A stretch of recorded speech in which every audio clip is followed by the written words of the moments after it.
আওলাদ রাসূল সাইয়্যিদুনা হুসাইন রাদিয়াল্লাহু আনহু কারবালার ময়দানে পানি তৃষ্ণায় তিনি একবারে পেরেশান। আহা, একেবারে 3 দিন পর্যন্ত পানি দেওয়া হয় নাই, একেবারে 3 দিন পর্যন্ত পানি হয় নাই। তার খুব মনোযোগ দিবেন। ওই রাস্তা দিয়ে একদিন হযরত আলী রাদিয়াল্লাহু আনহু যাচ্ছেন। যাওয়ার সময় তিনি তেনার ঘোড়ার উপর থেকে নিচে নামলেন। নামার পরে হুসাইন রাদিয়াল্লাহু আনহু যে এখানে শহীদ হয়েছিলেন তিনি ওইখানে গেলেন। ওইখানে এক ধরনের গাছ ছিল, গাছের নাম হানজাল। এই হানজাল গাছের পাশে তিনি দাঁড়াইয়া 2 রাকাত নামাজ পড়ে আল্লাহর দরবারে হাত তুলে তুলে তিনি কান্না করতেছিলেন। সাহাবীরা বললেন, ইয়া আমিরাল মুমিনিন, কি জন্য আপনি হানজালের পাশে দাঁড়ায় দাঁড়ায় আপনি চোখের পানি ফেলে ফেলে হাত তুলে কাঁদেন? হযরত আলী বললেন, দুনিয়ার মানুষে, আমি আবার মাসুক নবীর জবান থেকে শুনেছি এই গাছের পাশেই কারবালার ময়দানে আমার হুসাইনকে নির্মমভাবে এই উম্মতের মানুষেরা শহীদ করে দিবে। আমার সাহাবীরা, আমার রাসূলের সাহাবীরা, যদি কোনদিন তোমরা ওই দিন বেঁচে থাকো আর আমার হুসাইনকে যদি তোমরা পাও, এই কারবালায় যদি তোমরা আসো, আমার হুসাইনকে তোমরা সাহায্য করবা, আমার হুসাইনের পক্ষে তোমরা তলোয়ার ধরবা।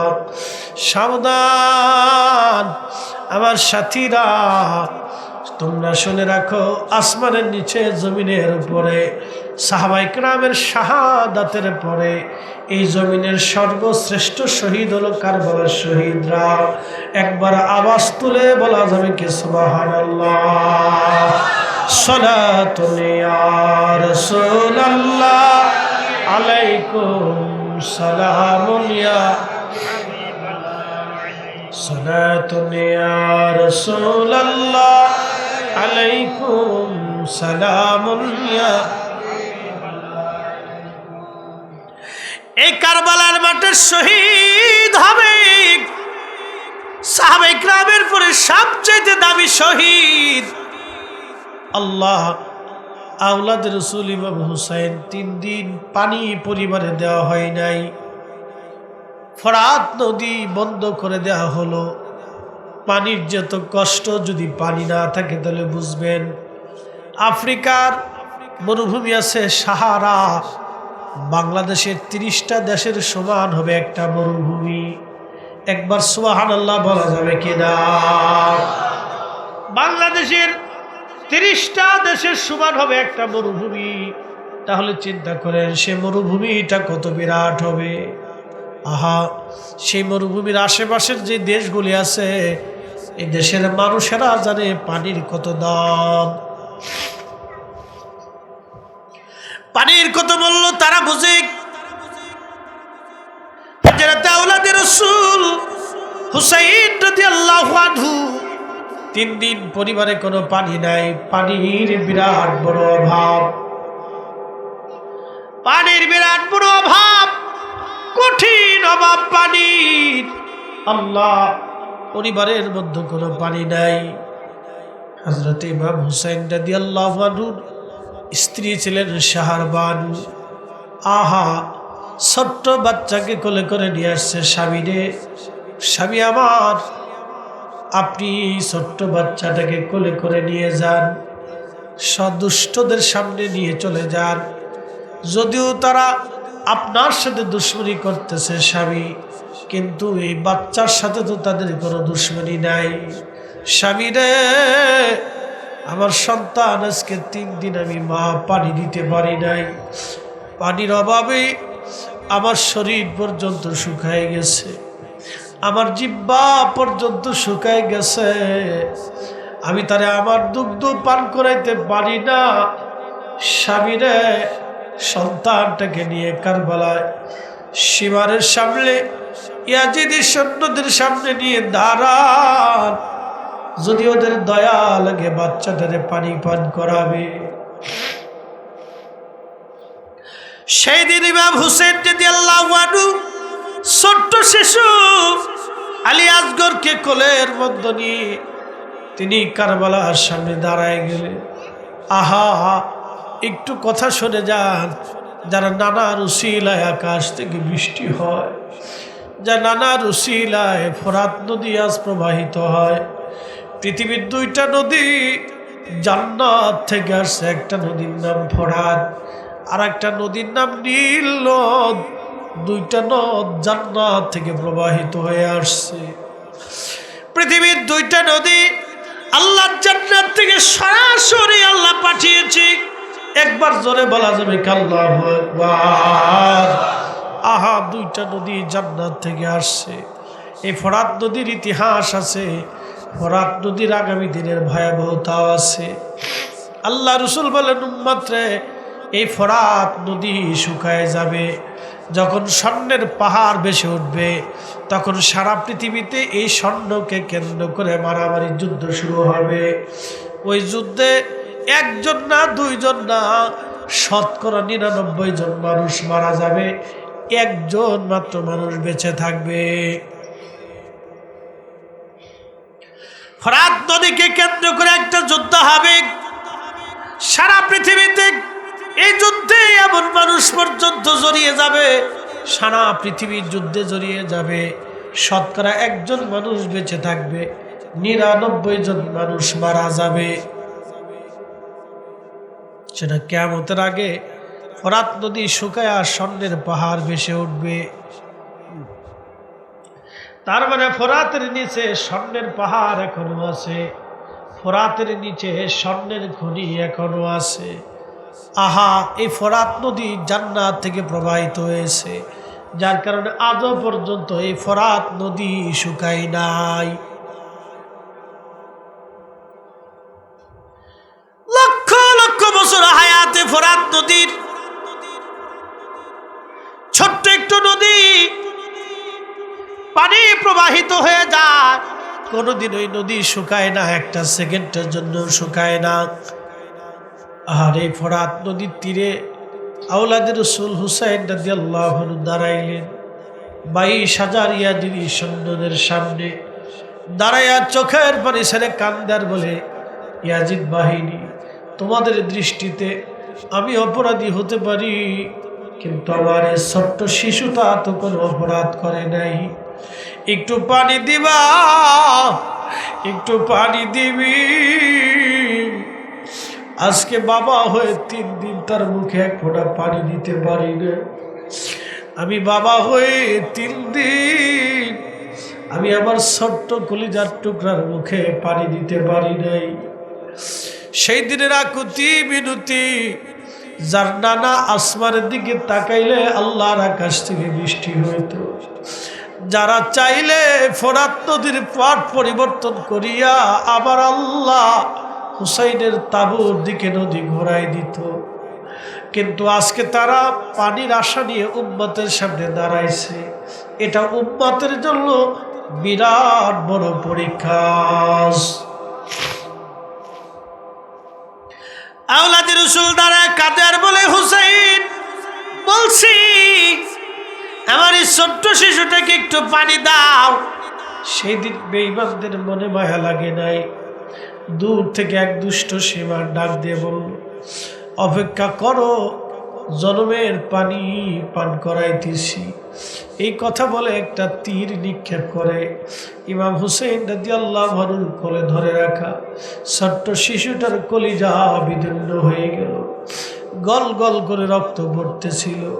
হুসাইন রাদিয়াল্লাহু আনহু আল্লাহর আকাশের দিকে তাকায় কাঁদে আর বলে, রব্বি, আপনি দেখছেন আমার আলী আসগর কোনো অপরাধ করে নাই, বিনা অপরাধে ওরা আমার সন্তানটাকে শহীদ করে দিল। আল্লাহ, আল্লাহ, কিয়ামতের ময়দানে আমি হুসাইনের বিচার প্রার্থনা করি। সন্তানকে বুকে করে নিয়ে রক্ত মাখা অবস্থায় ইমাম হুসাইন তাবুর পাশে দাঁড়ায় ডাক দিছে, বিবিরে, আয় আয়, আজকে এমন পানি পান করে এসছি,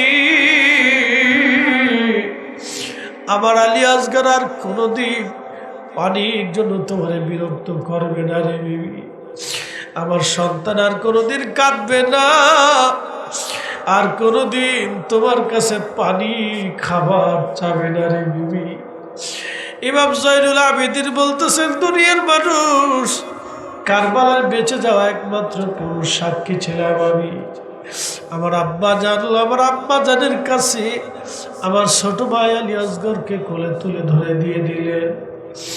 সেই দিনের কান্না আল্লাহর আকাশের ফেরেশতারা কেঁদেছিল। আহা, বেঈমানদের মনে মায়া লাগে নাই। আরে ওই বুঝি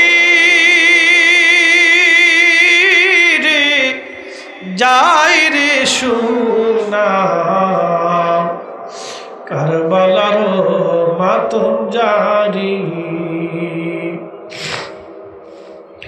আরে ওই বুঝি রে যাই রে সোনা, কারবালার মাতম জারি। কান্দে ইমাম হুসাইন বিনয় করি, আলী আসগরের লাশ বুকে ধরি। কান্দে ইমাম হুসাইন বিনয় করি, আলী আসগরের লাশ বুকে ধরি। এক ফুটা পানি দিল না ওরা, বুকেতে তীর দিল মারি। আরে এক ফুটা পানি দিল না ওরা, বুকেতে তীর দিল মারি। আরে ওই বুঝি রে যাই রে সোনা, কারবালার মাতম জারি। সালাতুন ইয়া রাসূলুল্লাহ আলাইকুম, সালাতুন ইয়া রাসূলুল্লাহ আলাইকুম, সালামুন ইয়া হাবিবাল্লাহ।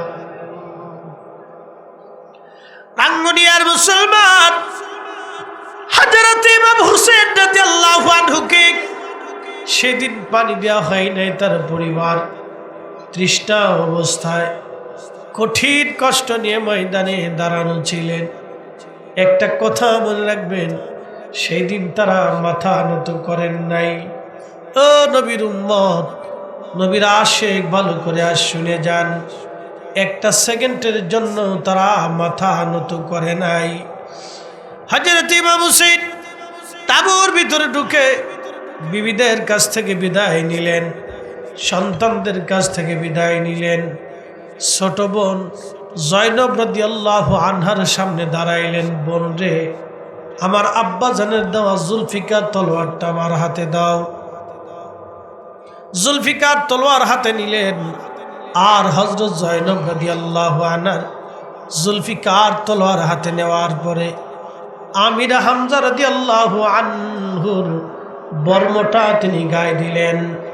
বর্মটা গায়ে দেওয়ার পরে আমিরা হামজার বর্ম গায়ে লাগানোর পরে তিনি আল্লাহর নবীজির দেওয়া সবুজ জুব্বা পাগড়িখানা মাথায় বাঁধলেন। সবুজ পাগড়ি মাথায় বাঁধার পরে আহলে বাইতে রাসূল ইমাম হুসাইন তিনি এবার রওনা করবেন। বোন জয়নবকে ডাক দেয়া বললেন, জয়নব রে, আমার কাছ থেকে তুমি শুনে নাও দুইটা ওসিয়ত। আমি শহীদ হয়ে যাব, ওরা আমাকে শহীদ করে দিবে, কিন্তু জয়নব রে, শহীদ হয়ে যাওয়ার পরে বোন রে, আমার লাশের সাথে ওরা অত্যাচার করবে, নির্যাতন করবে, জুলুম করবে। সাবধান, আমার সাকিনারে আমার লাশের পাশে যেতে দিও না। জয়নব রে, আমার শাহাদাতের পরে দুনিয়ার কোনো রাজা বাচ্চার কাছে ফয়সালা দিবা না। যদি কোনোদিন মদিনায় যাওয়ার সুযোগ হয়, জয়নব আমার নানা রওজা মুবারকের পাশে দাঁড়াইয়া আমার নানা রহমতের নবী রওজা মুবারকে আমাদের এই 3 দিনের কষ্টের কথাগুলি বলবি। জয়নব সাবধান, দুনিয়ার কোন রাজা বাচ্চার কাছে ফয়সালা টানতে যাবি না। একবার জোরে বলা যাবে কি আল্লাহু আকবার। রঙ্গনের মুসলমান হযরতে রাসূল কারীমের আওলাদ রাসূল সুলতানে কারবালা হুসাইন রাদিয়াল্লাহু আনহু রওনা করলেন, যুদ্ধে জড়ায় গেলেন। বেঈমানদের সাথে লড়াই শুরু হয়ে গেল। একটু চিন্তা করেন, 3 দিনই তৃষ্ণার্ত ক্ষুধার্ত তিনি, চোখের সামনে সন্তানরা শহীদ হইলেন, ক্লান্ত হন নাই, লড়াই চালাইতে লাগলেন, একাধারে লড়াই। যুদ্ধ করতে করতে 33টা তলোয়ারের আঘাত ওনার শরীরকে ঝাঁঝরা করে দিল। 21টা বর্ষার আঘাত ওনার শরীরটাকে বিদ্ধ করলো। উনি পড়ে গেলেন। পড়ে যাওয়ার পরে গলার মধ্যে সীমার বসে, গলার মধ্যে তলোয়ার চেপে ধরছে। আহলে বাইত রাসূল তখনই ডাক দিয়ে বলতেছে, সীমার, আমি তোমাকে চিনছি, তুমি সেই কালো ডোরাকাটা কুকুর। আমার নানা 50 বছর আগে বলেছিলেন, হুসাইন, আমি স্বপ্ন দেখেছি একটা কালো ডোরাকাটা কুকুর তোমার রক্তের মধ্যে মুখ লাগাইছে। সীমার ছিল শ্বেতি রোগী, তার শরীরে বিভিন্ন জায়গা ছিল সাদা সাদা, কালা কালা, শ্বেতি রোগী ছিলেন। এই জন্য আল্লাহর নবী তাহলে কালো ডোরাকাটা কুকুরের সাথে তুলনা দিয়েছেন। সীমার রে, তুই সেই কালো ডোরাকাটা কুকুর আমাকে শহীদ করে দিবি আমি জানি, কিন্তু একটু সময় দিবি, মাত্র 2 রাকাত নামাজ আমি আদায় করে নেব। একবার জোরে বলা যাবে কি আল্লাহু আকবার। আমরা তারই নানার উম্মত, নামাজে আমাদের বিরাট বড় অনীহা। আল্লাহর কোরআন বলতেছে, আইয়ুহাল্লাযীনা আমানুস্তাঈনু বিস-সাবরি ওয়াস-সালাহ। আল্লাহ বলেন, হে ঈমানদার, তুমি আমি আল্লাহর সাহায্য নাও। 2 পদ্ধতিতে তোমরা আমার সাহায্য নিবা। 1 নম্বর পদ্ধতি সালাতের মাধ্যমে, নামাজের মাধ্যমে। আর এক প্রকারের পদ্ধতি হলো তোমরা আমি আল্লাহর সাহায্য নিবা ধৈর্য ধারণের মাধ্যমে। ধৈর্য এবং সালাতের মাধ্যমে তোমরা আমি আল্লাহর সাহায্য নিবা। খুব মনোযোগ দিয়ে একসাথে বলেন তো আল্লাহু আকবার। না না, আর একটু জোরে বলবেন আল্লাহু আকবার। ইমাম হুসেন কি মিথ্যার কাছে মাথা নত করছে? করছে? আমরা করব? আমরা করব? আহলে সুন্নাত ওয়াল জামাতের জন্য আমরা আমাদের জীবনকে কুরবানি করে দেব, তো ঈমান বিক্রি করব না। কথা বলেন ঠিক কি না? 2 পদ্ধতিতে আল্লাহর সাহায্য নাও। কয় পদ্ধতি? বাকি আলোচনায় যাচ্ছি। ওরা বলছে একটু হাসান হুসাইনের ঘটনা শুনেছি। ওয়াজ হলো বক্তার উপরে দিয়ে দিতে হয়, এটা নিয়ম। তারপর ওদের আশা একটু শুনতে চায়, একটু মনের আশা আর কি। তো ঠিক আছে ইনশাল্লাহ, তো মনোযোগ দেন। আহলে বাইত রাসূল তেনারা বাতিলের কাছে মাথা নত করেন। একটু সন্তান শহীদ হচ্ছেন, তখন সীমারকে বলে একটু সময় দাও, 2 রাকাত নামাজ পড়ে দিবে।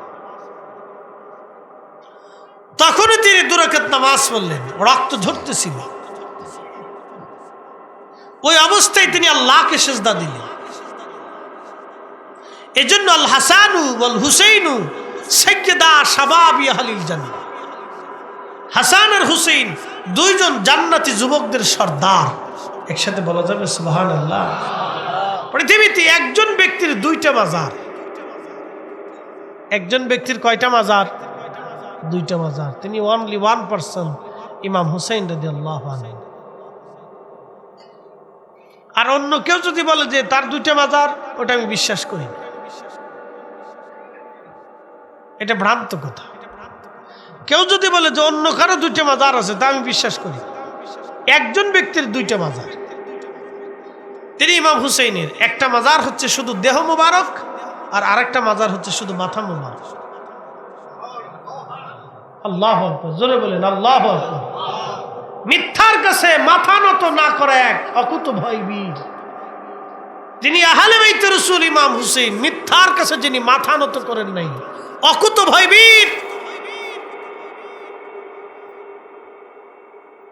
সেখান থেকে পৃথিবীর যত সুফি, যত অলি আসছে, সবাই মিথ্যার কাছে মাথা নত না করে অকুত ভয়বীর।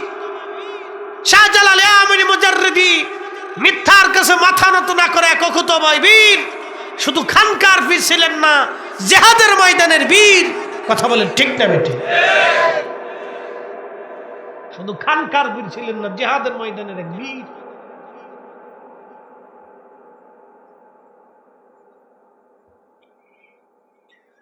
এ মুসলমান, খুব মনোযোগ দিয়ে, কষ্ট হচ্ছে আপনাদের? আওলাদে রাসূল ইমাম হুসাইনের দুইটি মাজার। একটা মাজার হচ্ছে দেহ মোবারক কারবালার ময়দানে, এই মাজারের কথা বলি, তারপরে মাথা মোবারকের কথা বলবো। ওনার পবিত্র দেহ থেকে মাথা কেটে ফেলে দেয়া হলো, মাথা মোবারক আলাদা করা ফেলে দেয়া হলো। বুঝতে পারতেছেন কত নির্মমতা, কত ভয়াবহতা। সেই দিন কেউ করে নাই, হিন্দু করে নাই, বৌদ্ধ করে নাই, খ্রিস্টান করে নাই, ইহুদিরা করে নাই, শিখেরা করে নাই, অন্য কোনো ধর্ম জাতির লোকেরা করে নাই। সেই খণ্ড বিখণ্ড দেহ যারা করেছিল তারা মুসলমান নামধারী। এই মুনাফিকের গোষ্ঠী ইসলামের এত পরিমাণে অপূরণীয় ক্ষতি করেছে যা বলার বোধবাহীর মতো।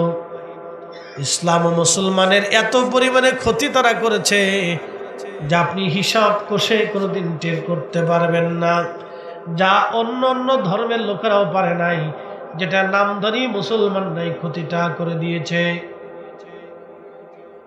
যদি উপমহাদেশে সুফি সাধক আল্লাহর ওলিরা না আসতেন তাহলে আমরা দিন পাইতাম না, ইসলাম পাইতাম না।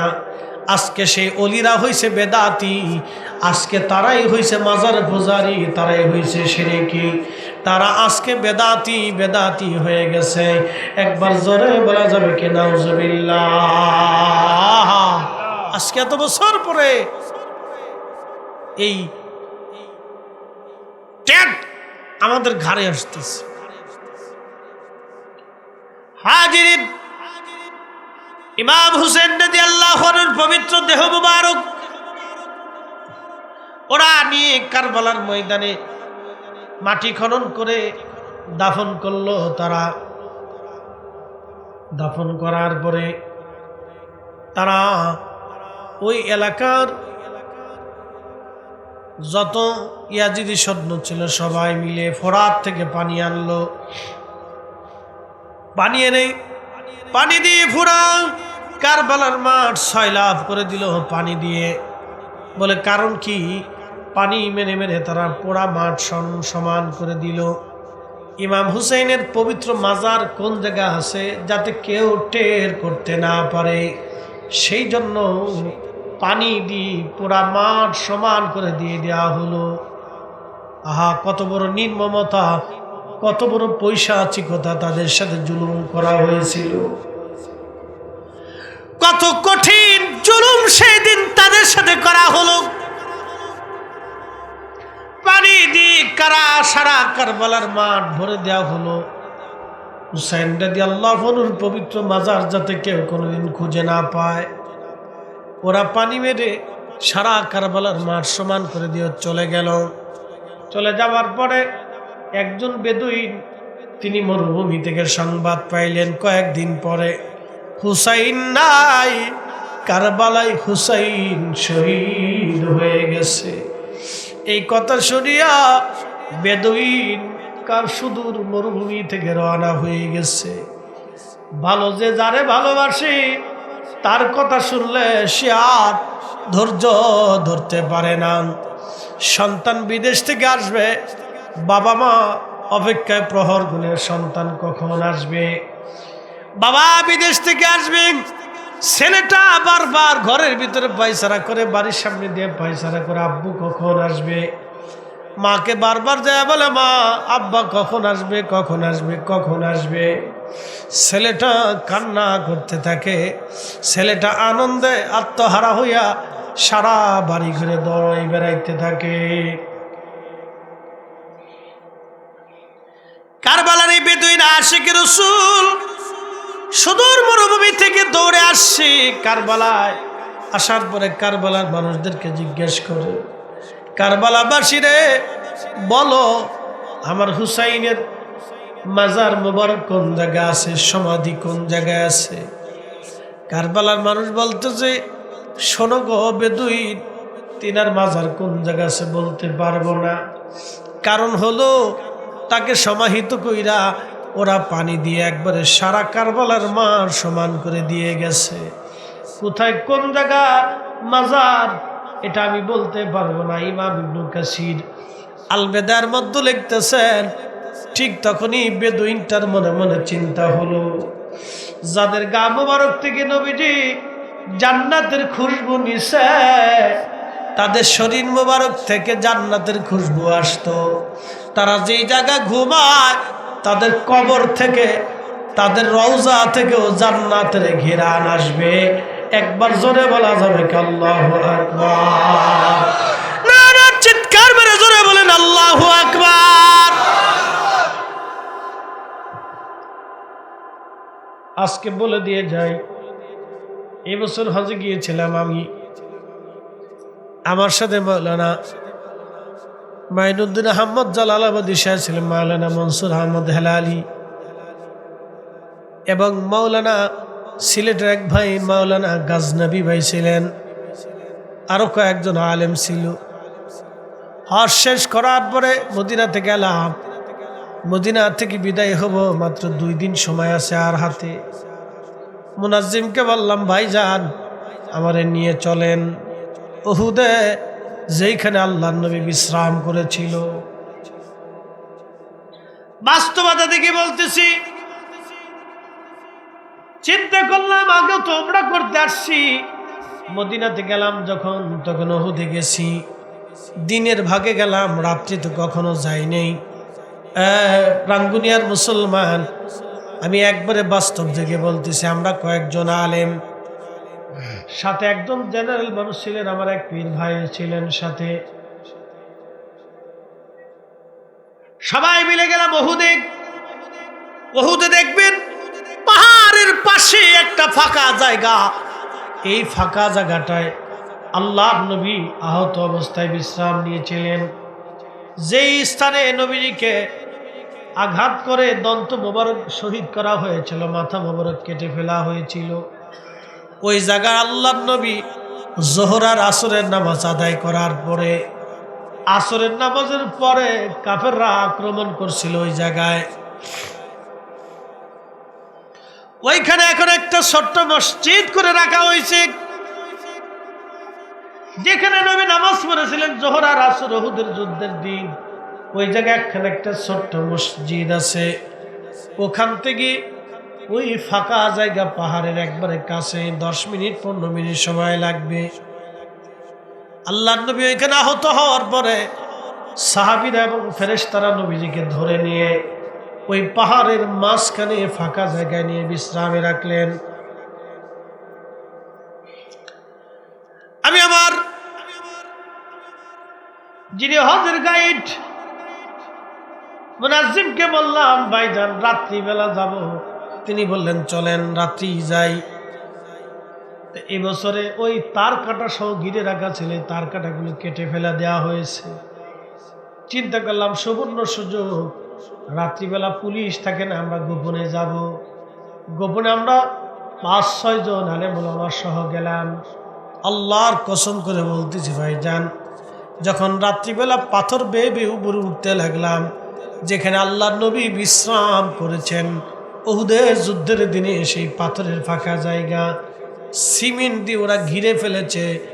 মাঝখানে জানালার মতো একটু জায়গা কেটে রেখে দিয়েছে, বাকিটা সিমেন্ট দিয়ে ঘিরে রাখা, যাতে ভিতরে কেউ যেতে না পারে। আমরা ওইখানে যাওয়ার সঙ্গে সঙ্গে বাতাস থেকে সুঘ্রাণ আসতে লাগলো। একবার জোরে বলা যাবে আল্লাহু আকবার। আমি আমার চোখ, আমি আমার নাক, এবং আমার সাথে যারা ছিলেন তারা কেউ তাদের নাককে ফাঁকি দিতে পারে না। আমরা আশ্চর্য হলাম। ওই জায়গায় আমরা বিছানা বিছাইলাম, আমাদের চাদর পাগড়িগুলি বিছাই দিলাম। বিছাই দিয়া এশার নামাজ আমরা আদায় করলাম। এশার পরে কিছু নফল ইবাদত করলাম, মুনাজাত করলাম, মিলাদ শরীফ পড়লাম, পরে ওইখানে দাঁড়াইয়া দোয়া করলাম, বসে দোয়া করলাম।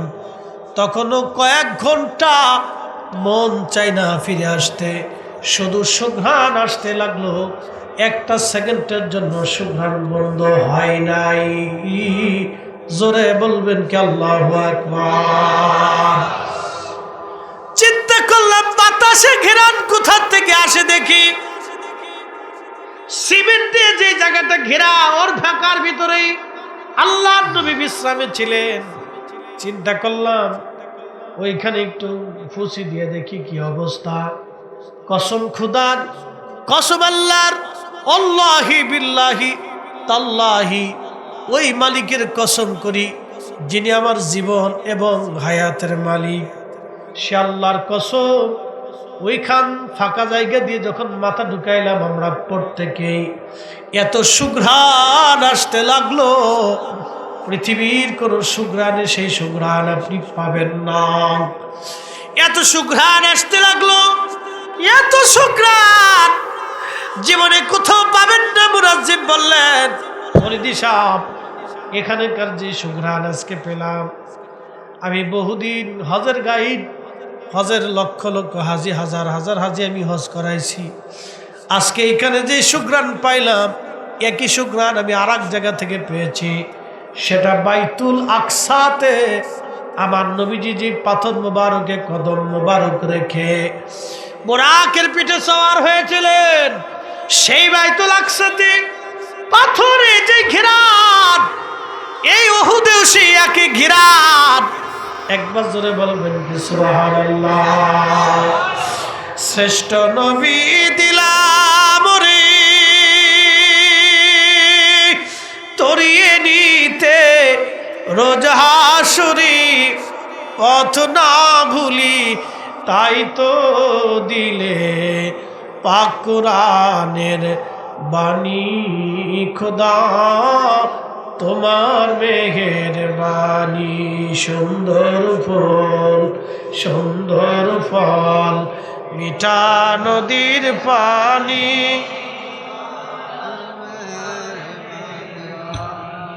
খোদা তোমার মেহেরবানি।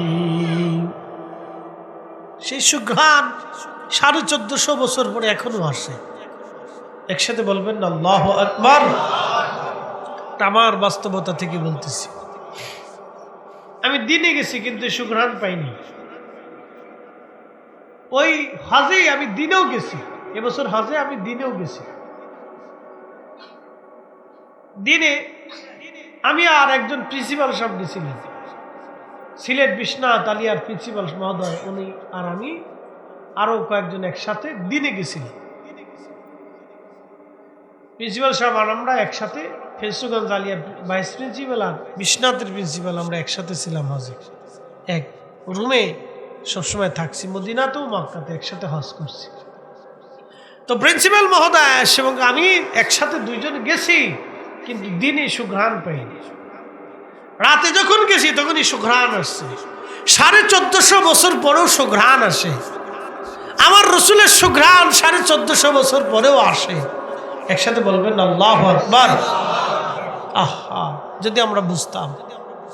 তো ওই বেদুইনের চিন্তা, যার শরীর মোবারক থেকে নবীজি জান্নাতের ঘ্রাণ নিতেন, তো তিনি শহীদ হয়েছেন যে মাটিতে, অবশ্যই সেই মাটির থেকে সুঘ্রাণ আসবে।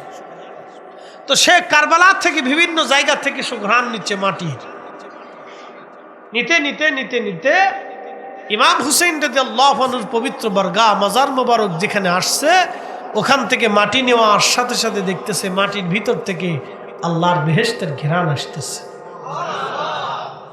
ইমাম ইবনে কাসির আল বিদায়াতে লিখছেন, সেই ঘ্রাণ তিনি পুরা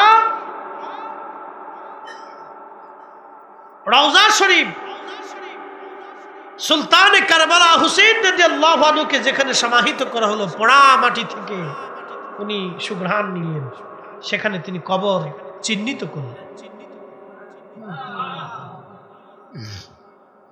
একটা কবর মুবারক, রওজা মুবারক হুসাইন রাদিয়াল্লাহু আনহু এখনো আছে। মাথা নিয়ে গেল ওরা, মাথা মুবারক ওরা কেটে নিয়ে গেল। প্রথমে নিল কুফাতে, কুফার মসজিদের ভিতরে নিয়ে উবাইদুল্লাহ ইবনে জিয়াদ সে মিম্বরে বসার হুসাইন রাদিয়াল্লাহু আনহুর পবিত্র মাথা মুবারক রাখছে তার সামনে পায়ের কাছে। আহা, সে মসজিদে বসে ভাষণ দিচ্ছে, হে মুসলমান, আমিরুল মুমিনিন ইয়াজিদের বিজয় আল্লাহ দিয়েছে, মিথ্যাবাদী হুসাইনের পরাজয় আল্লাহ দিয়েছে, নাউজুবিল্লাহি মিন যালিক। আহা, সেই দিন হাজার হাজার মুসলমান মসজিদে বসা ছিল, একটা মুসলমানও প্রতিবাদ করে নাই, সবাই চুপ ছিল। মসজিদের এক কোনায় একজন মুসলিম, তিনার নাম হযরত আব্দুল্লাহ ইবনে আফিফ রাদিয়াল্লাহু আনহু। তিনি অন্ধ ছিলেন, চোখে দেখতেন না। মসজিদের কোনায় দীর্ঘ সময় বসে বসে তিনি ইবাদতে কাটাইতেন। মসজিদের কোনাতে তিনি দাঁড়ায় গেলেন, ধমক দেয়া বলতেছে, এই মারজানার ছেলে, এই মারজানার সন্তান, আমি ইবনে আফিফ যদি আজ অন্ধ না হতাম, তোকে এই মসজিদের মধ্যে হত্যা করতাম। আবার রসুলের আউলাদকে তুমি মিথ্যাবাদী বানিয়েছ, আর দুশমনের রসুলকে আমিরুল মুমিনিন বানিয়েছ। সেই দিন হুসাইন রাদিয়াল্লাহু আনহুর পক্ষে কথা বলার জন্য এই আশিক রসুলকে মসজিদ থেকে বের করে নিয়ে জবাই করা হয়েছে। তারও মাথা কেটে কুফার গভর্নর হাউসের সামনে ঝুলিয়ে রাখা হয়েছিল দীর্ঘ 1 মাস পর্যন্ত। আহলে বাইতে রসুল, আওলাদ রসুল, আল্লাহর হাবিবের পক্ষে যদি আপনি কথা বলেন তো আপনাকে কষ্ট দেওয়া হবে, মেনে নিতে পারবেন তো? কথা কন না কেন? পারবেন? আপনি কষ্ট পাবেন, বেদাতের তবকা পাবেন, শিরকের তবকা নেবেন। সেই দিন হুসাইনকেও বেদাতের তবকা দেওয়া হয়েছিল, বেদাতি তাকেও বলা হয়েছিল যে সে রাষ্ট্রের বিরুদ্ধে কথা বলতেছে। এই শোনেন, জুলুমবাজের বিরুদ্ধে কথা বলা, অন্যায়ের বিরুদ্ধে কথা বলা, এটা হলো হুসাইনি চেতনা। কথা বলেন ঠিক না বেঠিক? এটা হুসাইনি চেতনা। মিথ্যা অন্যায়ের বিরুদ্ধে বক্তব্য দেওয়া, মিথ্যা অন্যায়ের বিরুদ্ধে কথা বলা, এটা হুসাইনি চেতনা।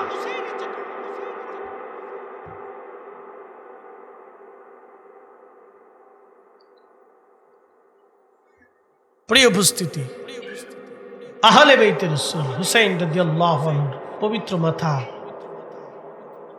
সেদিন নিয়ে যাওয়া হলো সিরিয়াতে। ইয়াজিদ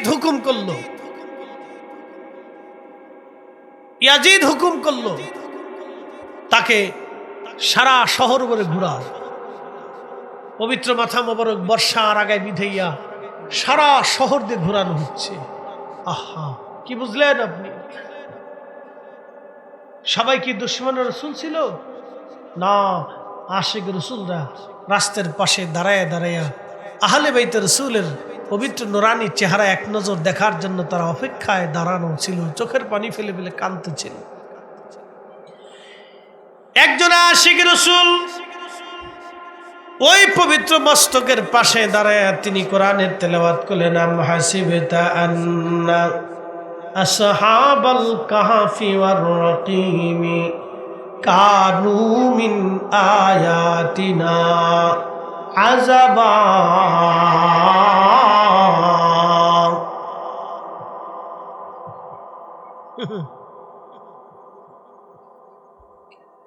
সেই দিন হুসাইন রাদিয়াল্লাহু আনহুর পবিত্র মস্তকের জবান খুলে গেল।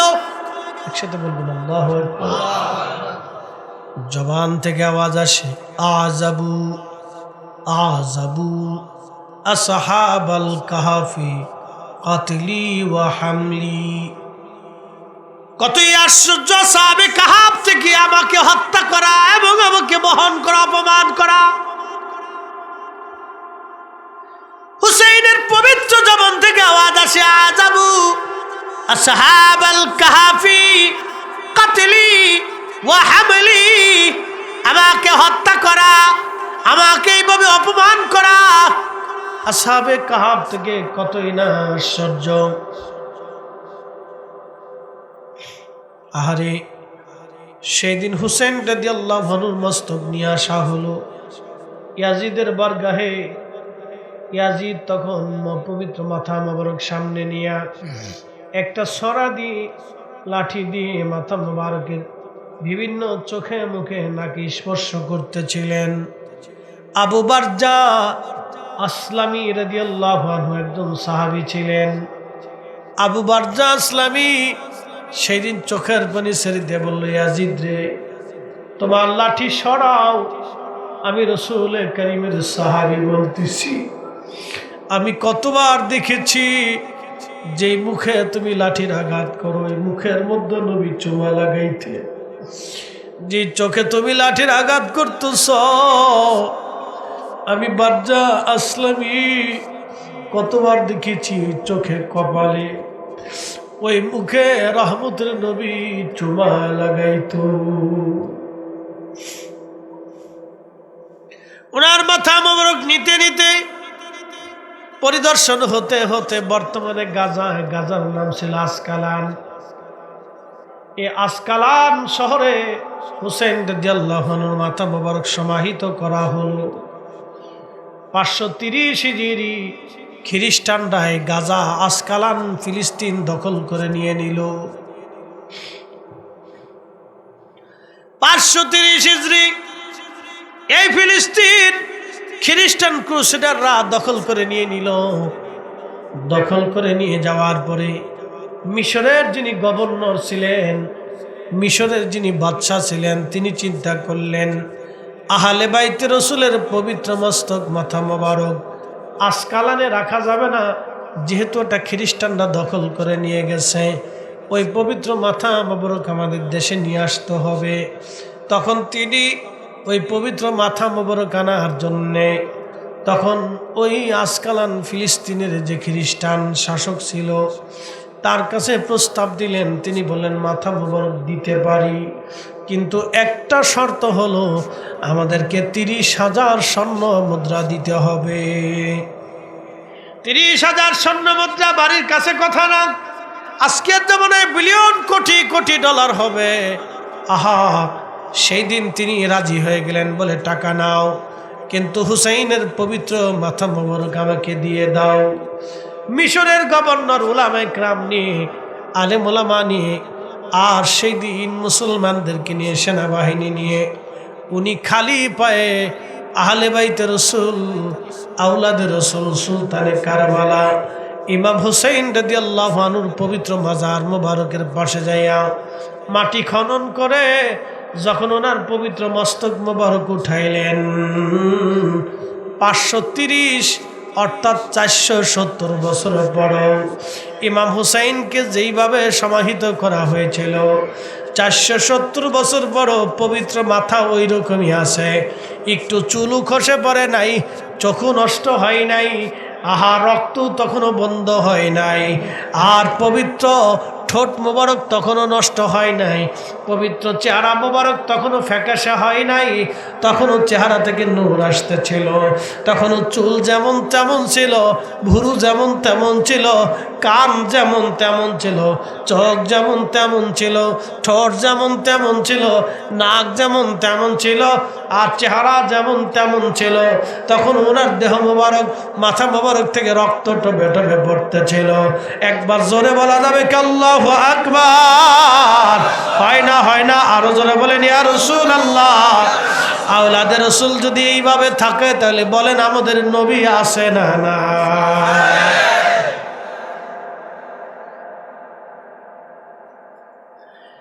সেই পবিত্র মাথা মোবারক মিশরের বাচ্চা খুব সম্মানের সাথে আলিশান মর্যাদা দিক বর্তমান মিশর আল আজহার বিশ্ববিদ্যালয়ের সামনে পাশে তাকে সমাহিত করা হলো। মিশর আল আজহার বিশ্ববিদ্যালয়ের পাশেই তাকে আর সমাহিত করা হলো। দুইটা মাজার পৃথিবীতে, আর একটা পবিত্র দেহ মোবারকের মাজার, আর একটা মাজার পবিত্র মাথা মোবারকের মাজার। দুই জায়গায় কোটি কোটি মুসলমান জিয়ারতে যায়। তাহলে বলেন হুসাইনের পরাজয় হয়েছে না ইয়াজিদের? হুসাইন পরাজিত হয় নাই। ইমাম হুসাইন কিয়ামত পর্যন্ত স্মরণে বরণে হৃদয়ে হৃদয়ে মুসলিমদের হৃদয়ে হৃদয়ে থাকবে।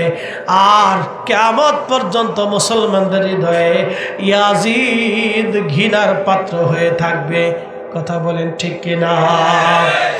তার অর্থ আওলাদে রাসূল তিনি শিখিয়ে গেছেন, আমার নানার উম্মত, তোমরা বাতিল বেদিন মিথ্যার কাছে কখনো তোমরা মাথা নত করবে না। রাঙ্গুনিয়ার সুন্নি মুসলমান আজকে আমরা বুঝে যাব এখান থেকে আমরাও কোনোদিন আহলে সুন্নাতুল জামাতের ব্যানারে আমরাও কোনোদিন মিথ্যার কাছে মাথা নত করব না। কথা বলেন ঠিক না বেঠে? বুঝতে কি কোনো অসুবিধা হলো? ইতিহাস জানার খুব প্রয়োজন। কোরআন বলেন ওয়ালা তাকুলু লিমান ইয়াকতালু ফি সাবিলিল্লাহি আমওয়াত, যারা আল্লাহর পথে জীবন দেয় নবী গো তাদেরকে মরা বলতে বলবেন না। উম্মতকে শিখিয়ে দেন যারা আল্লাহর পথে জীবন দেয় তারা মরা না। বাল আহইয়াউন ইনদা রাব্বিহিম বাল আহইয়াউ ওয়ালাকিন লা তাশউরুন, বরং তারা জিন্দা জিন্দা জিন্দা, তোমরা সেটা অনুধাবন করো না, বুঝতে পারো না। বাল আহইয়া, তারা জিন্দা। আমার রাসূল জিন্দা না মুর্দা? কথা কর না কেন? আসেনি কোরআনের এই ফয়সালা যে বাল আহইয়া, তারা জিন্দা। একসাথে বলেন তারা কি? জোরে বলেন তারা কি? জিন্দা। আমার ফয়সালা না আল্লাহর? বাল আহইয়া, তারা জিন্দা। তা আমার রাসূল কি? কথা কর না, রাসূল কি? কোরআন ফয়সালা দিচ্ছে, আমাদের আর ফয়সালার দরকার নেই। বাল আহইয়া, তারা জিন্দা। এই যে তারা জিন্দা, 1450 বছর আগে কোরআন বলল, 470 বছর পরে সেটা বাস্তবে প্রমাণ হলো ইমাম হোসেনকে দিয়ে। 470 বছর পরেও মাটির ভিতরে ফিলিস্তিনের আসকালানে, বর্তমানে গাজাতে ইমাম হুসেন রাদিয়াল্লাহু আনহু সেম ওই মাথা মোবারক, চেহারা মোবারক, চুল মোবারক ওইরকমই পাওয়া গেল। একটু আস্তে হয়ে গেল না? সুবহানাল্লাহ। পৃথিবীতে এরকম আছে সহজে পাবেন? পাবেন না। এখনো মিশরের আল আজহার বিশ্ববিদ্যালয়ের পাশে তাকে সমাহিত করা হয়েছে। কোটি কোটি মুসলমান তার জিয়ারত করতে যায় সারা পৃথিবী থেকে। কারবালাতে যায়, মিশরে যায়, শুধু একটু ফুয়ুজুত হাসিলের জন্য। আল্লাহর নবী তখন বলবেন সুকান সুকান, দূর হ দূর হ, লিমান গায়রা বাদি, আমার ইন্তেকালের পরে তোরা নতুন নতুন মতবাদ চালু করছিলে, আজকে হাউজে কাউসারের পানি পাবা না, তোমরা দূর হও দূর হও দূর হও। খারজি, রাফিজি, শিয়া, মুতাজিলা, জাবারিয়া, এরকম যতগুলি বাজে বাজে ফেরকা পৃথিবীতে আসছে, আহলে সুন্নাতুল জামাত ব্যতীত আরো বাকি 71-72 ফেরকা, যত 72 ফেরকা আসছে সব ফেরকা বেদাতি বাতিল, একমাত্র আহলে সুন্নাতুল জামাতি হক। একবার জোরে বলবেন কি মারহাবা? তাহলে হাউজে কাউসারের পানি কারা পাবে? যারা আকাইদে আহলে সুন্নাতুল জামাতের দামানকে, পতাকাকে মজবুত করে কামড় দিয়ে চেপে ধরে রাখবে। আল্লাহ রাসূল বলতেছেন তারা হাউজে কাউসারের পানি আমি নবীজি তাদেরকে ডেকে ডেকে পেলাই দেব। আসতে হয়ে গেল না? এই পানি একবার পান করলে কিয়ামতের মাঠে এই পানি ছাড়া আর কোনো পানি নাই। সেই দিন এই পানি ছাড়া আর কোনো পানি নাই। আল্লাহর নবী বলতেছেন, এক পেয়ালা পানি পান করলে বেহেশত যাওয়ার আগ পর্যন্ত পানির কথার মনেই থাকবে না, পানির কোনো কথা মনেই থাকবে না। হাউজে কাউসার। তো ফেরেশতা পানির পেয়ালা নিয়ে দাঁড়ায়, বলে পানি দাও। বলে পানি দিতে পারে, বিনিময় দিতে হবে। বলে বিনিময় কোথায় পাবো? বলে বিনিময় ছাড়া আমি পানি কিভাবে দেব? বলতেছে আমার কাছে তো কোনো বিনিময় নাই, আমি তো আজ একবার অর্থ শূন্য আল্লাহর দরবারে চলে আসছি। বলে তোমার যে 500 বছরের আমল আছে, নেকি আছে, ওটা দিয়ে দাও। কত বছরের নেকি? 500 বছরের নেকি আছে, ওই নেকি তুমি আমারে দিয়ে দাও। তখন ওই আল্লাহর বান্দা ডাক দিবে, আল্লাহর বান্দারে 500 বছরের নেকি তোমারে দিলাম, পানির পেয়ালা তুমি আমারে দিয়ে দাও। পানির পেয়ালা নিয়ে আল্লাহর বান্দা পানি পান করে কলিজা ঠান্ডা করবে। তখনই আল্লাহ ডাক দিবে, বান্দা, কিরে বান্দা, এক পেয়ালা পানির বিনিময়ে 500 বছরের নেকি তুমি বিক্রি করে দিলাম। আমি যে বলছিলাম আমার রহমতের কারণে তোমার মাফ করছি, তুমি এক পেয়ালা পানির জন্য 500 বছরের নেকি বিক্রি করে দিলা। বান্দা, আজকে দুনিয়াতে তোমার 500 বছর ধরে কত ফল খাওয়াইলাম, খাবার খাওয়াইলাম, রিজিক খাওয়াইলাম, সূর্যের আলো দিলাম, পৃথিবীর আলো দিলাম, চাঁদের আলো দিলাম, আবহাওয়া দিলাম, গরম দিলাম, ঠান্ডা দিলাম, পানি দিলাম, মাছ খাওয়াইলাম, ফল খাওয়াইলাম, রিজিক খাওয়াইলাম। বান্দারি, 500 বছর ধরে তোমার যত রিজিক খাওয়াইছি, কোন রিজিকের হিসাব আজকে নিব না। তুমি 500 বছর ধরে আমি তোমার পানি পান করাইলাম, আজকে দুনিয়ায় এক পেয়ালা পানির হিসাব দিয়ে আজকে জান্নাতে চলে যাও। এক পেয়ালা পানির হিসাব দাও। তোমারে কত পানি খাওয়াইছি 500 বছরের, এত বছরের হিসাব লাগবে না, শুধু এক পেয়ালা পানির হিসাব দিয়ে তুমি জান্নাতে চলে যাও। বান্দা সেজদায় পড়ে তখন কাঁদতেছিল, ইয়া রাব্বি, আপনি আমারে মাফ করে দেন, বুঝছি আমল নেকি দিয়ে জান্নাতে যাওয়ার কোনো রাস্তা নাই। আল্লাহ, আপনার রহমত ছাড়া সম্ভব না। মালিক, আপনার রহমতের কারণে আল্লাহ আপনি আমার মাফ করে দিয়েছেন। আমরাও চাই আল্লাহ তার পেয়ারা নবী রহমতের নবীর খাতিরে আল্লাহ আমরাও যেন মাফ করে দেয়। তাহলে আজকের মিলাদুন নবীর মাহফিল ওই রহমতের নবীর কারণে সাজানো হয়েছে। কি কথা কর না কেন, ঠিক কিনা? রহমতের নবীর কারণে মাহফিল আজকে সাজানো হয়েছে।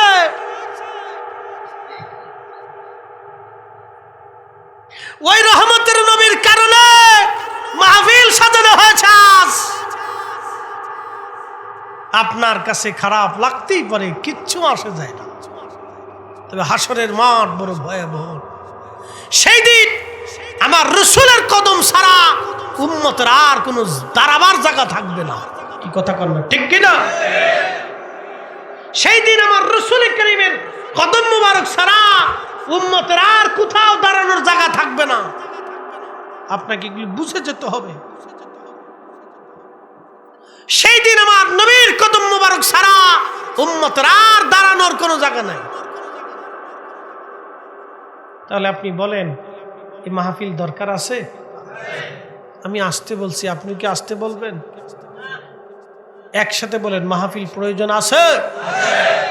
জীবনের শেষটুকু দিয়ে হলো এই মাহফিল রক্ষা করতেই হবে, রসুলের ইশকের বাহ্যিক প্রমাণ দিতেই হবে। কথা বলে ঠিক না বেঠিক? আল্লাহ কবুল করুক বলে না আমি। আমার মা বোনেরা যারা আমার কথা শুনছেন, খুব মনোযোগের সাথে শুনবেন। আল্লাহ রহমতের আশা করতে হবে। কার রহমত? এই জন্য আল্লাহ রসুল বলছেন, বেশি বেশি ইস্তিগফার করুন, আল্লাহর দয়ার আশা করবেন। দয়া,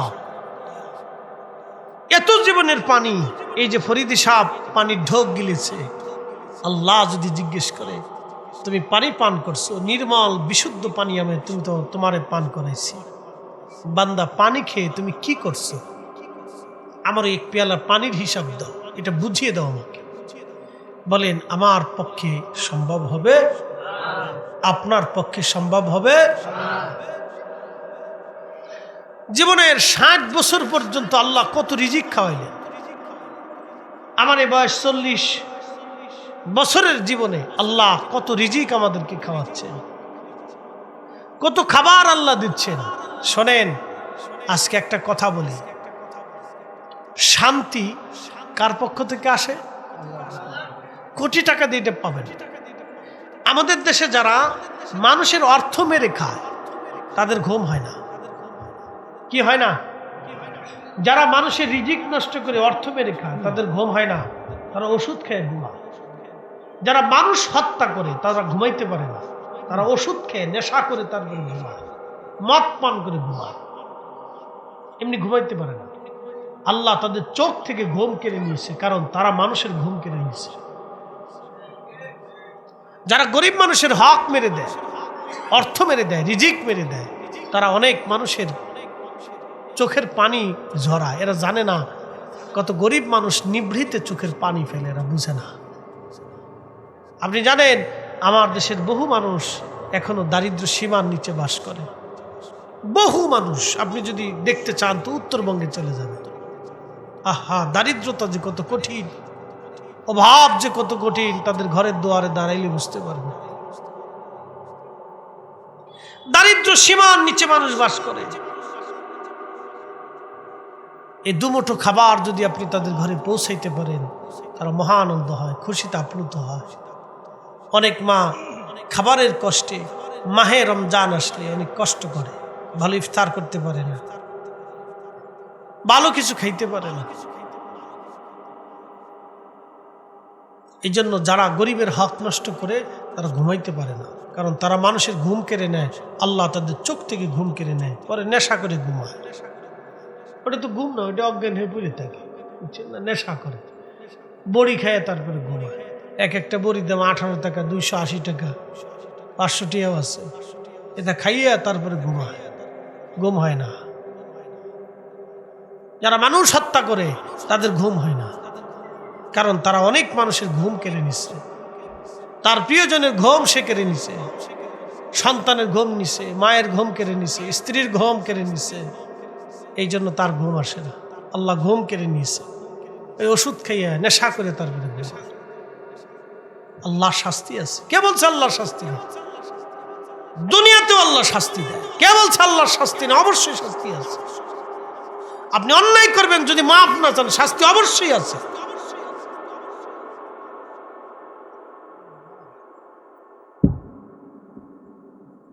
এই জন্য দুনিয়ার থেকে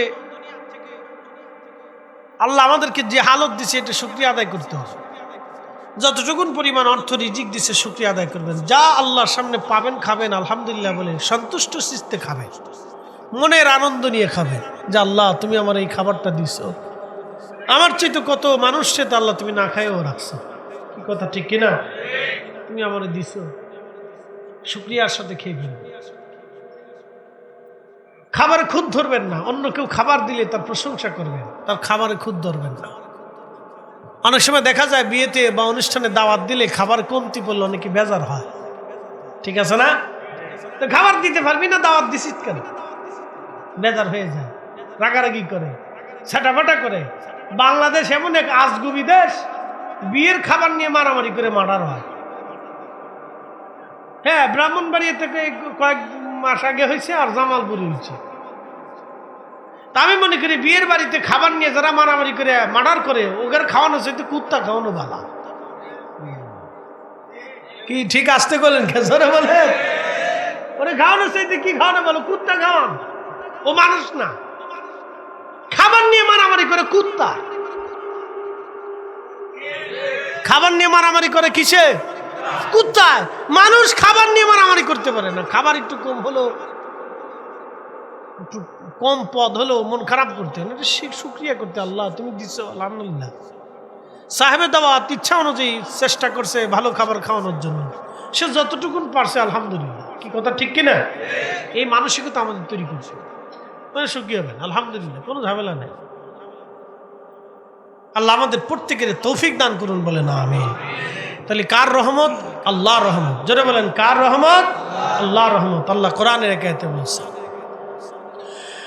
قل يا عبادي الذين اسرفوا على أنفسهم لا تقنطوا من رحمة الله। হাবিব বলে দেন, হে আমার বান্দারা, জীবনে নফসের সাথে যত জুলুম করেছো, অন্যায় করে ফেলছো, চিন্তার কোনো কারণ নাই, ভয়ের কোনো কারণ নাই। আমি আল্লাহর রহমত থেকে তুমি নিরাশ হও না। জোরে বলবেন কি মারহাবা। তুমি রহমান, তুমি মেহেরবান, তুমি রহমান, তুমি মেহেরবান। অন্ধ গাহে না শুধু তোমারি গুণগান, অন্ধ গাহে না শুধু তোমারি গুণগান। বুঝেও বুঝে না তবু শান, তুমি রহমান, তুমি মেহেরবান।